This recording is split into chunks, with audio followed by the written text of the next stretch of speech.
예, 귀한 찬양 감사를 드립니다. 오늘은 어버이 주일입니다. 성에서 하나님을 아버지라고 표현하고 있습니다. 우리가 하나님을 아버지라고 부를 수 있다는 것은 하나님과 나와 하나님과 우리가 한 가족이 되었다라고 하는 것이죠. 아버지 되신 하나님, 그분은 우리에게 책임을 다하시는 하나님으로 성경은 조명하고 있습니다. 오늘 본문의 말씀을 보면 하나님께서 만드신 하나님의 자녀, 하나님의 집을 무너뜨리고 계십니다. 하나님께서 지명하신 이스라엘 백성들, 하나님께서 여기서 살아라 라고 말씀하셨던 그곳을 하나님이 스스로 무너뜨리고 있다라고 하는 것이 오늘 본문의 말씀이죠. 근데 그것이 하나님께서 지었다가 무너지게 하는 것이 아니라 사람들의 문제였습니다. 본문 말씀에 보면 선지자들과 제사장들의 죄악 때문이다 라고 말씀을 하고 있습니다. 구약시대입니다. 선지자입니다. 제사장입니다. 어떤 사람이냐면 하나님께서 임명한 자라는 것이죠. 특별하게 이스라엘 백성들 자체도 하나님께서 선택하셨습니다만 그 가운데서 고르고 또 고르셔서 지명하신, 임명한 사람이 선지자요 제사장입니다. 선지자도 가끔씩 그랬습니다만 특별히 제사장은 하나님께서 기름 부어 택한 자들입니다. 하나님께서 제사장에게 기름을 부었다라고 하는 것은 하나님의 임재를 상징하는 것이었습니다. 하나님께서 부르셔서 이스라엘 백성들 가운데 특별히 선택하셔서 선지자로 제사장으로 세웠습니다. 특별히 기름 부었습니다. 그러면 누구의 명령에 따라야 한다는 겁니까? 하나님의 말씀, 하나님의 명령에 특별히 따라야 할 사람이 선지자요 제사장이라는 것이죠. 그렇게 하나님에 의해서 하나님의 부름을 받고 하나님의 택함으로 임명받은 선지자 제사장들이 하나님의 눈치를 보아야 할 저들이 하나님의 눈치를 보지 않고 사람의 눈치를 봅니다. 왜냐하면 하나님께서 우리를 선택해 주셨는지는 모르지만 내 목숨줄을 쥐고 있는 자는 이 땅의 왕이다 라고 저들이 생각했기 때문이었습니다. 아니, 저들의 생각만이 아니었습니다. 실제로 왕이 선지자 제사장들을 좌우하였습니다. 그래서 제사장 선지자들은 실제적인 권력은 왕이 가지고 있기 때문에 우리가 하나님보다는 왕의 눈치를 봐야 된다. 그것이 오늘 본문 속에 사건이 일어난 일이었던 것입니다. 그러면 그것은 수천 년 전 하나님께서 지명하여 부른 제사장 선지자 저들에게만 국한된 문제였겠습니까? 오늘 우리는 오늘 본문에서 자유하겠습니까? 신약에 와서 성경에서 우리에게 이렇게 말하고 있습니다. 너희들은 우리를 향해 하시는 말씀이 거룩한 백성이요 왕 같은 제사장이다. 하나님께서 나 한 사람 한 사람을 특별히 구약의 예법대로 한다면 기름 부어 세운 자이다 라고 한다는 것입니다. 그러면 우리는 누구의 말에 따라 움직여야 합니까? 조금 수준 낮은 말인지는 표현인지는 모르겠습니다만 누구의 눈치를 보아야 합니까? 하나님의 눈치를 보아야 됩니다. 근데 우리는 어떻습니까? 과연 우리 스스로 생각할 때 나는 누구 못지않게 하나님의 명령을 따르고 하나님의 말씀을 바라보며 다른 사람은 어떨지 모르겠으나 나는 한 맹세코 하나님의 눈치를 보는 자이다 라고 당당하게 떳떳하게 확실하게 정확하게 말할 수 있습니까? 예를 들어서 말씀을 드려봅니다. 내가 어떤 자격증을 따려고 합니다. 목표를 세웠습니다. 특별히 이 자격증은 나에게 너무 소중한 것이고 필요한 것이고 못지않게 내가 이 자격증을 취득하면 여러 가지 많은 것으로 활용할 수 있을 것 같아. 꼭 필요한, 없어서는 안 되는 그런 자격증이기 때문에 내가 취득하려고 합니다. 그러면 어떻습니까? 열심히 하겠죠. 열심히 했습니다. 그런데 그 자격증을 취득하려고 하는 사람이 나 혼자뿐입니까? 아닙니다.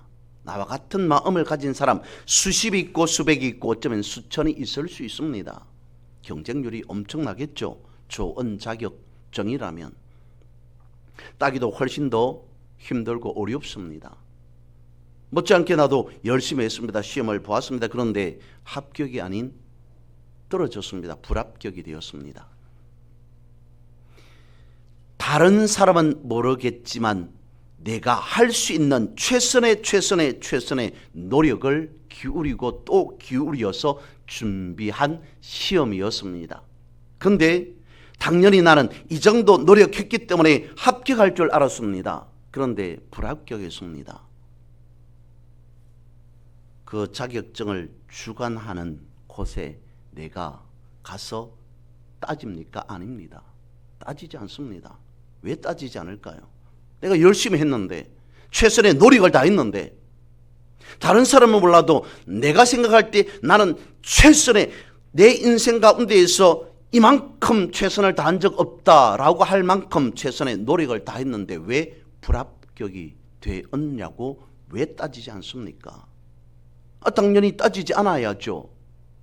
나도 열심히 했지만 다른 사람도 열심히 했고 어쩌면 나보다 다른 사람이 더 열심히 노력했기 때문에 그 사람들은 합격했고 나는 그렇지 못해서 불합격했겠지라고 당연히 받아들입니다.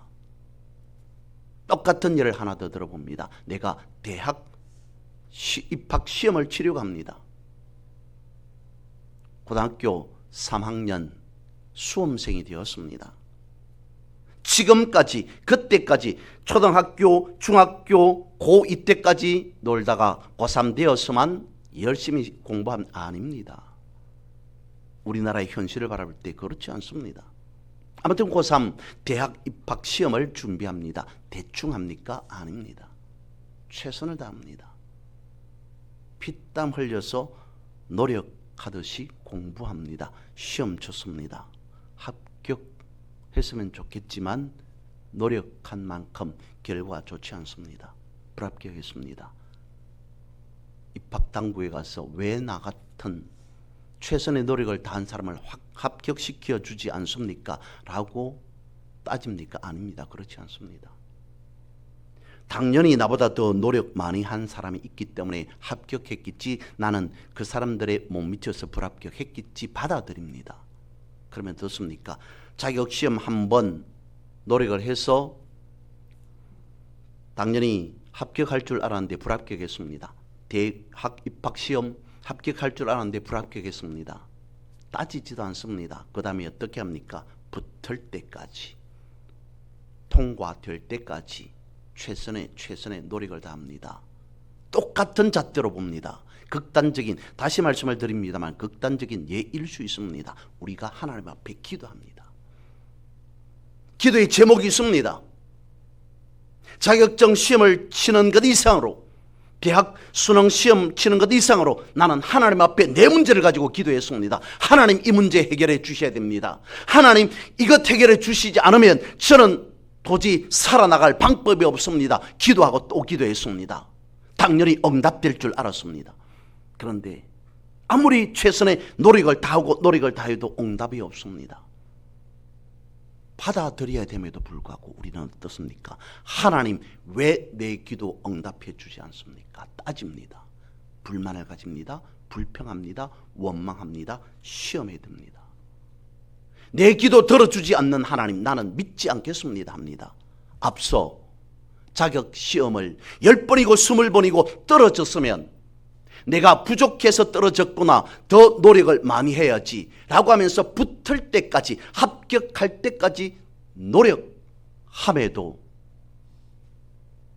하나님 앞에 기도하고 들어 응답해 주지 않으면 그 즉시 원망합니다. 불평합니다.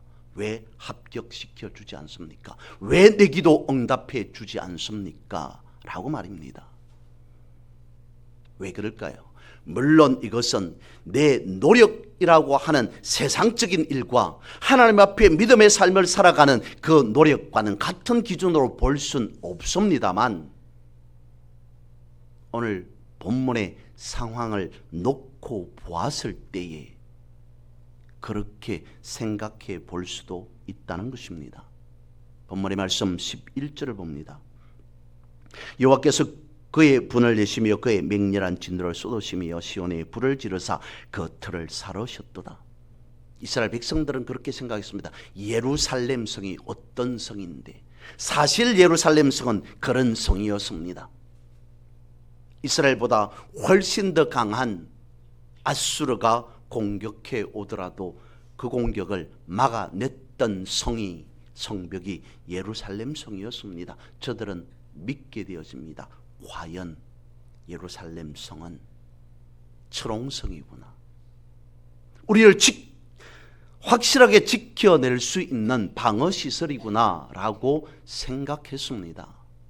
안전하다, 이 예루살렘 성 안에 있으면 우리는 편안하다, 안전하게 살아갈 수 있다라고 생각했습니다. 그런데 그렇지 않았습니다. 하나님께서 진노하시사 그렇게 든든하다고 안전하다고 생각했던 성벽은 무용지물이었습니다. 그런 성전도 불에 타 버렸습니다. 12절 말씀을 봅니다. 대적과 원수가 예루살렘 성문으로 들어갈 줄은 세상의 모든 왕들과 천하 모든 백성이 믿지 못하였도다. 이스라엘이 아무리 하나님의 선택된 백성이라 할지라도, 자기들이 아무리 예루살렘 성이라고 하는 안전한 성 안에 살아간다 할지라도, 그 안에 하나님 앞에 예배하면서 살아가는 성전을 둔 삶이라 할지라도 저들의 생각과는 달랐습니다. 예루살렘은 하나님의 도성이요 시온은 하나님의 딸이기 때문에 우리는 절대로 멸망되지 않을 거야, 멸망될 수 없어. 그것은 인간들의 생각이었습니다. 왜 그랬을까요? 하나님을 믿은 것이 아닌 예루살렘 성을 믿었다는 것입니다. 우리는 어떻습니까? 하나님을 믿고 있습니까? 아니면 세상을 붙잡고 있습니까? 하나님을 믿곤 있습니다만 하나님으로는 우리가 부족하지 않느냐? 믿음 그것은 교회 안에서나 통하는 것이지 세상에 나가면 믿음 그것이 아닌 세상이 요구하는 것에 내가 소위 세팅되어져 있어야만이 가능하다라고 생각하면서 살아가고 있지는 않습니까? 제가 자주 드리는 성경에 나오는 말씀 몇 가지를 말씀을 드리고, 첫 번째 출애굽기 3장 말씀에 보면 하나님께서 모세를 만나는 장면이 나옵니다. 어디에 있어요? 호렙산에 모세가 서 있습니다. 저 앞에 떨기나무가 있는데 그 떨기나무에 불이 붙습니다. 하나님의 음성이 들립니다. 하나님께서 불타는 떨기나무 가운데서 모세에게 뭐라고 말씀하시냐면, 모세야 모세야 내 선 땅은 거룩한 곳이니 내 신을 벗어라 라고 말씀을 하십니다. 하나님께서 모세에게 명령하여서 신을 벗어라 라고 하는 것은 거룩한 곳이기 때문에 신을 벗어라 라고 하는 그 말씀이긴 했습니다만, 앞으로 모세가 살아가야 할 인생 여정 가운데에서 너는 내 신발로 살아갈 수 있는 것이 아니라 나의 주도 하나님의 이끄심에 의해서 따라가야 할 자이다 라는 것을 말씀해 주셨습니다. 좀 길 수는 있습니다만 출애굽기 3장 1절에서 5절 말씀을 읽어드립니다. 모세가 그의 장인 미디안 제사장 이도로의 양떼를 치더니 그 떼를 광야 서쪽으로 인도하여 하나님의 산 호렙의 이름에 여호와의 사자가 떨기나무 가운데로부터 나오는 불꽃 안에서 그에게 나타나시니라. 그가 보니 떨기나무에 불이 붙었으나 그 떨기나무가 사라지지 아니하는지라. 이에 모세가 이르되 내가 돌이켜 가서 이 큰 광경을 보리라. 떨기나무가 어찌하여 타지 아니하는고 하니 그때 여호와께서 그가 보리고 돌이켜 오는 것을 보신지라. 하나님이 떨기나무 가운데서 그를 불러 이르시되 모세야 모세야 하시매 그가 이르되 내가 여기 있나이다. 하나님이 이르시되 이리로 가까이 오지 말라. 내가 선 곳은 거룩한 땅이니 내 발에서 신을 벗어라. 엄청나게 많은 우리가 묵상하고 또 묵상해 보아야 할 말씀이 읽어드렸던 이 3장 출애굽기 3장 1절에서 5절 말씀이 있습니다. 아무튼 하나님은 모세 앞에 불로 나타나셨습니다. 모세는 가까이 가서 하나님을 뵙고 싶었습니다. 그런데 음성이 들려옵니다. 더 이상 가까이 오지 마라 라고 하는 접근 금지 명령이 떨어집니다. 가까이 가고 싶음에도 가까이 다가갈 수 없었던 하나님, 그리고 자신이 신고 있는 신마저도 벗어야 할 상황.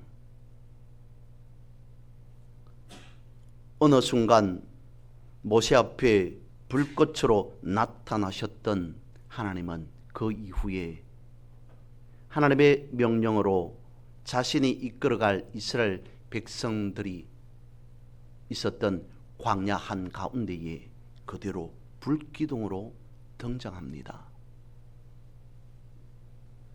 떨기나무 가운데의 불꽃으로 더 이상 가까이 오지 못하도록 말씀하셨던 하나님이 접근조차 하지 못하도록 명령하셨던 하나님이 광야 한가운데 불기둥으로 등장하셨습니다. 무엇을 의미해 주는 것입니까? 호렙산에서 내가 말한 것처럼, 명령한 것처럼 내 생각이 아닌, 내 주도가 아닌 하나님의 말씀대로, 하나님의 명령대로 가야 할 길이 광야의 길이다 라고 하는 것을 말씀해 주신 겁니다. 광야 한가운데 불기둥이 나타났다는 것은 그 광야가 수일이든 수일로 생각했던, 아니면 말 그대로 40년이 걸리든지 간에 모세의 주도, 모세의 인도하에 통과할 수 있는 길이 아닌 하나님께서 이끄시는 대로 하나님의 그 불기둥이 어디로 가든지 멈추든지 이동하든지 그 불기둥에 따라 가야 할 길이 광야의 길이었다. 사람이 가는 길이지만 사람의 개입에서 이루어지는 길이 아닌 하나님의 주도하에서 하나님의 전적인 개입으로 이루어져야 할 일이 광야에 통과하는 일이었다는 것입니다. 우리의 인생길은 어떻느냐라고 하는 것이죠. 하나님 말하기를 우리의 인생 또한 광야의 길과 같다라고 말하지 않습니까?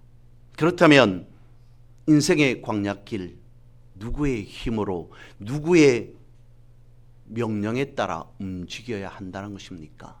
내 주도하에가 아닌 하나님의 힘으로, 내 힘만으로 갈 수 없는 길이 인생이라고 하는 광야의 길이라는 거죠.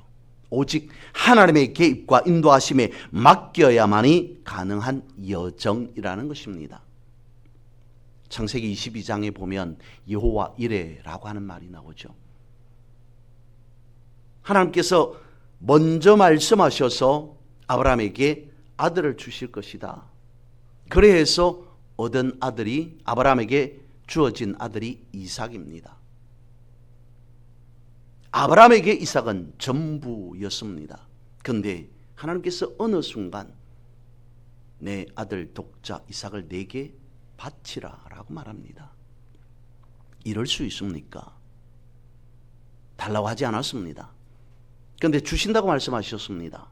잠깐 아브라함도 착각하던 때가 있었습니다. 이스마엘이죠. 아무튼 이삭이 태어났습니다. 그런데 그 아들을 바치라 라고 말합니다. 무엇을 하나님은 원한 거겠습니까? 전적인 순종, 그거겠죠. 얼마만큼 하나님을 의지하느냐라고 하는 그거겠죠. 그런데 거기에서 조금 더 덧붙인다면 하나님께서 아브라함에게 보시고자 하는 것은 아들을 바치나 아니냐라고 하는 것을 넘어 제한적이냐 무제한적이냐라고 하는 것을 생각하셨을 겁니다. 하나님이 창조한 첫사람 아담, 그 아담이 하나님을 등지는 것을 하나님은 경험했습니다. 하나님께서 주신 아들 이삭, 아브라함에게 이삭이 어떤 존재인가 하나님이 모르셨다는 것입니까? 누구 못지않게 알고 계셨다는 것입니다. 그런 아브라함을 통해서 하나님께서 발견하고자 하셨던 것은 하나님을 의지하는 것이, 하나님을 믿는 것이 제한적인, 이만큼은 내가 할 수 있습니다. 그런데 이것은 못하겠습니다 라고 하는 것이냐, 아니면 무제한적이냐, 그것을 성경은 우리에게 가르쳐 주고 있습니다. 모든 것을 하나님께 맡기는 삶, 그걸 말씀하셨다는 것입니다. 역시 똑같은 맥락에서 사도행전 5장에 보면 아나니아와 삽비라의 이야기가 나옵니다. 초대교회의 모든 사람들이 자원하는 마음으로 하나님 앞에 헌금을 합니다.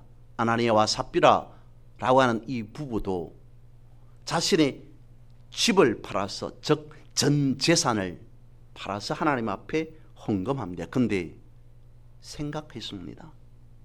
헌금을 안 한 것이 아니라, 집을 팔아서 헌금을 안 한 것이 아니라 했습니다.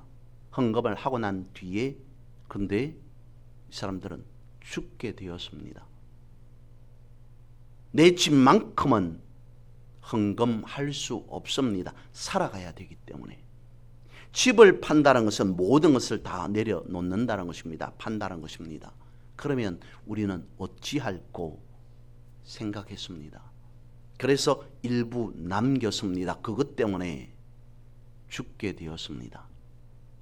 아담은 어떻습니까? 하나님께서 말씀하셨습니다. 선악과를 먹지 말라. 아담이 먹었습니다. 선악과에 어디까지나 추정입니다. 생각입니다. 열매가 하나만 있었겠습니까? 수십 개 있었을 겁니다. 그 중에 하나를 먹었다라고 생각해 보죠. 열매 많은 것 중에 일부였습니다. 수백 개는 아니었겠지만 수십 개 중에 하나였습니다. 먹지 말라고 명령했습니다마는 경고로 넘어갈 수도 있습니다. 따끔하게 혼내고 또 다른 방법으로 할 수도 있습니다. 그런데 하나님께서 말씀합니다. 어쨌든 하나라도 먹는 날에는 죽으리라. 선악과 하나 먹었다고 생사의 갈림길에 서 있어야 됩니까? 하나님 앞에 자원하는 마음으로 헌금을 드렸습니다. 그것도 내 모든 가산을 다 내어놓았습니다. 조금만 생활할 만큼 남겼겠죠. 내일 당장 먹고 살아갈 형편이 되지 않는데 다 드리면 어떻게 하느냐. 그런데 그것 때문에 죽었습니다. 인간적인 생각으로 이해되어지지 않습니다. 성경은 무엇을 말씀해 주는 거겠습니까? 사람의 판단이라는 것입니다. 사람의 결정이라는 것입니다. 하나님의 말씀을 무시하고 내 생각엔, 내 판단엔 이라고 하면서 내 생각을 개입시켰다는 것입니다. 오늘 본문의 말씀 12절 13절을 다시 읽어드립니다. 대적과 원수가 예루살렘 성문으로 들어갈 줄은 세상의 모든 왕들과 천하 모든 백성이 믿지 못하였도다. 그의 선지자들의 죄들과 제사장들의 죄악들 때문이니 그들이 성읍 안에서 어인들의 피를 흘렸도다. 사람들의 문제였습니다. 하나님은 모든 것을 다 소멸시켰습니다. 선지자들과 제사장들이 죄를 지었기 때문이다. 그런데 그 죄가 무엇이었을까요? 불신이었습니다. 믿지 못하였다는 것이죠. 완전히 믿지 않았다는 것이 아닙니다. 어느 정도 믿었겠죠. 그런데 하나님께 모든 것을 맡기지 않았다는 것입니다. 권력자들이, 선지자 제사장들이라고 하는 권력자들이 자신들이 가지고 있는 그 권력으로 결정하고 판단했습니다. 오늘 본문 안에서 하나님께서 알게 하시기 위한 것이 무엇이냐면 하나님이 결정한 것이다 라고 하는 것을 말씀해 주고 있습니다. 그런데 그것을 인간이 뒤엎어버립니다. 오만불순하죠. 선악과를 먹지 말라는 것은 하나님이 먹어서는 안 된다고 하나님이 결정하고 말씀한 겁니다. 이삭을 드려라 라고 하는 것은 하나님이 결정하고 아브라함에게 통보한 것입니다. 그런데 이런 말씀 앞에서 사람이 토를 답니다.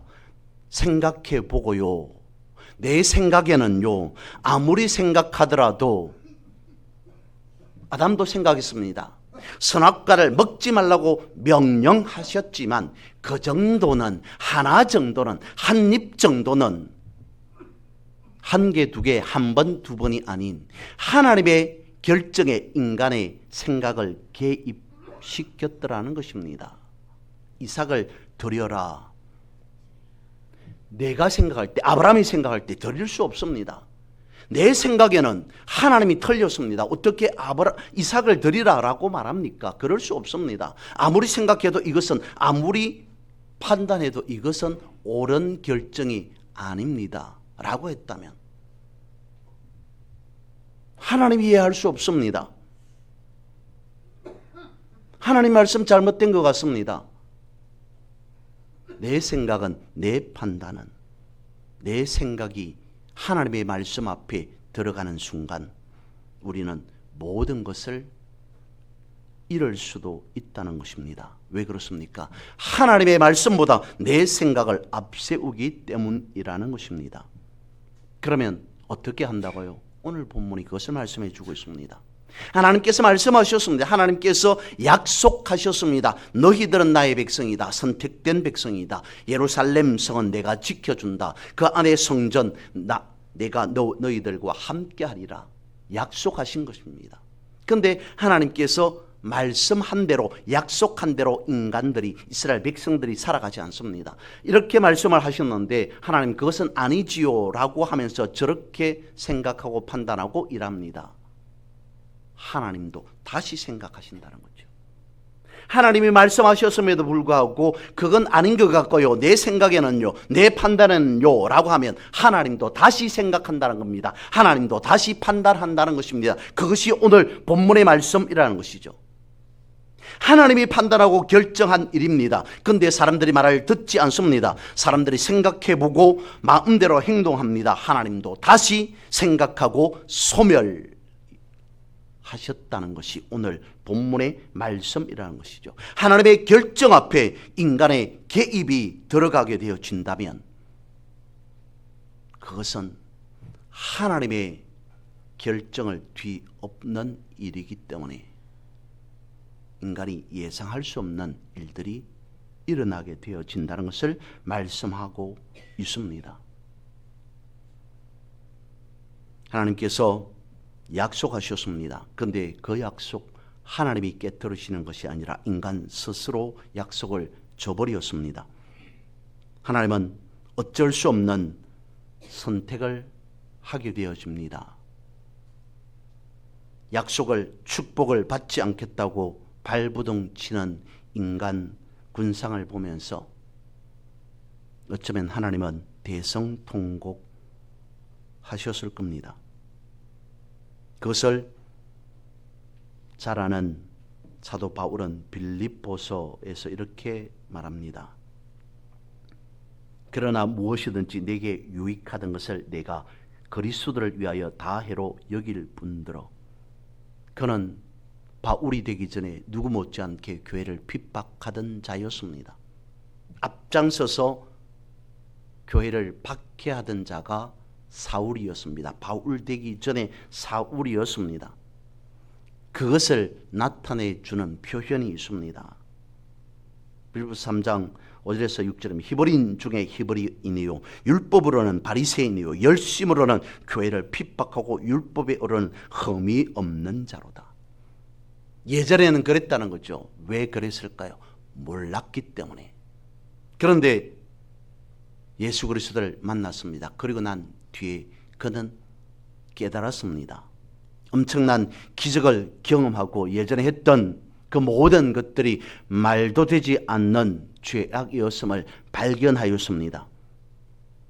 그 가운데 자신의 모든 변화된 사도 바울의 자신의 모든 삶은 빠졌습니다. 내가 생각할 때, 내가 판단할 때 이건 없는 삶이 사도 바울의 복음적인 삶이었습니다. 오늘 본문의 말씀 예레미야는 그것을 말씀해 주고 있습니다. 하나님이 빠진 너희들 여러분들의 삶은 하나님도 지켜줄 수 없습니다. 13절이죠. 그의 선지자들의 죄들과 제사장들의 죄악들 때문에 그들이 성읍 안에서 어인들의 피를 흘렸도다. 선지자들은 달콤한 거짓 평안을 예언했습니다. 제사장들은 헛된 축복을 빌었습니다. 왕은 하나님 아닌 자신의 힘을 믿었습니다. 예레미야의 경고를 철저히 무시합니다. 회개마저도 하지 않는 그런 자들이 되고 말았습니다. 지도자들의 교만, 그것은 이스라엘 백성들을 죽음으로 이끌었습니다. 지나치게 사람을 의지하고 사람의 결정을 믿고 따르는 것을 지적하는 것이 오늘 본문의 말씀입니다. 여러분, 누군가가 나서서 나만 믿고 따르라 라고 한다면 그 사람 다시 생각해 봐야 됩니다. 나는 누구를 의지하는 것이 맞지라고 하는 생각, 나 스스로의 생각이 든다면 그 마음, 그 생각 다시 하셔야 합니다. 사람은 다 똑같습니다. 그러면 우리는 어떻게 해야 되는가? 어떻게 하면 내 생각을 내려놓고 믿음 안에서 살 수 있는지를 고민해야죠. 어떻게 하는 것이 하나님께 속한 자로 살아가는 것인지를 알아보고 또 알아보아야 합니다. 자녀가 부모를 의지하지 못하고 오심하는 가정이라면 어떻게 되어지겠습니까? 하나님은 아버지입니다. 믿고 맡기는 신앙의 삶을 살아가는 여러분 모두 되어지기를 주님의 이름으로 선포하고 축복합니다.